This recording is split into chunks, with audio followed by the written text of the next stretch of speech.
অভিনন্দন জনাইছো।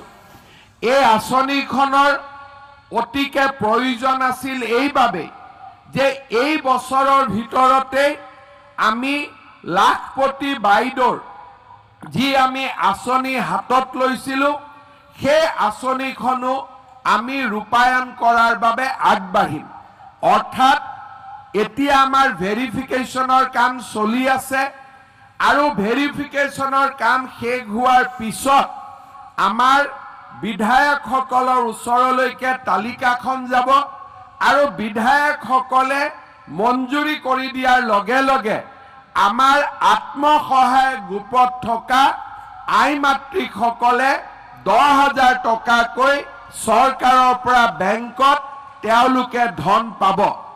কিন্তু মোৰ উদ্দেশ্য হ'ল যে অকল 10,000 টকাই দিয়া নহয়, 2025 চনত যদি আমি 10,000 টকা দিওঁ, 2026 চনত আমি আৰু 15,000 টকা দিয়াৰ লগতে বেংকৰ পৰাও আমি লোন দিয়াবৰ বাবে চেষ্টা কৰিম।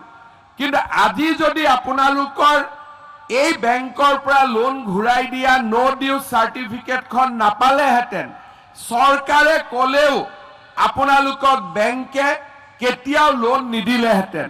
সেইকাৰণে আজিৰ এই প্ৰমাণ পত্ৰখনে আপোনালোকক ভৱিষ্যতে লাখপতি বাইদেউৰ আঁচনিৰ অধীনত আগবাঢ়ি যোৱাৰ বাবেও আপোনালোকক সহায় কৰিব আৰু সেইকাৰণে আমি ততাতয়াকৈ আপোনালোকক এই নো ডিউ চাৰ্টিফিকেটখন দিয়াৰ বাবে সিদ্ধান্ত লৈছিলো।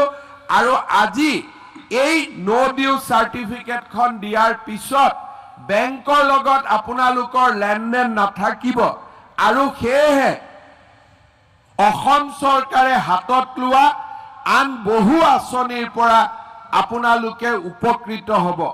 মই কেইদিনমান আগতে আমাৰ যোৰহাট জিলাত লাখপতি বাইদেউত কিমান বাইদেউ উপকৃত হ'ব মই হিচাপটো চাওঁতে দেখা পাইছিলো যে যোৰহাট জিলাতে 1 লাখতকৈও বেছি মহিলাই এই লাখপতি বাইদেউ আঁচনিৰ অধীনত বেংকত আমাৰ বেংক একাউণ্টত চৰকাৰৰ পৰা 10,000 টকাকৈ লাভ কৰিব আৰু গোটেই অসমৰ ভিতৰতে যোৰহাট জিলাতে আটাইতকৈ বেছি লাখপতি বাইদেউৰ অধীনৰ আঁচনিৰ অধীনত হিতাধিকাৰী মই দেখা পাইছো। শ্ৰদ্ধাৰ আই মাতৃসকল, আজিৰ দিনটোতে মই আৰু এটা বিশেষ কথা আপোনালোকক ক'ব বিচাৰিছো।